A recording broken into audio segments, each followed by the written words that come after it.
friends, I hope you are doing well.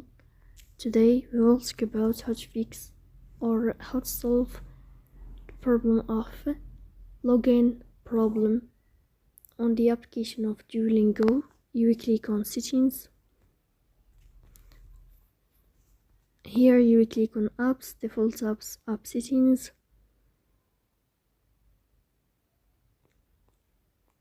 Here you will search about Duolingo. In this page of app info, you will click on first stop and you will click OK.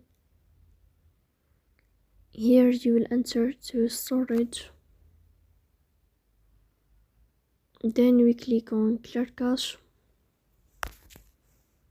Here you will turn off your Wi-Fi and you will turn on your Wi-Fi again to fix that problem. So please don't forget to support us by like and subscribe.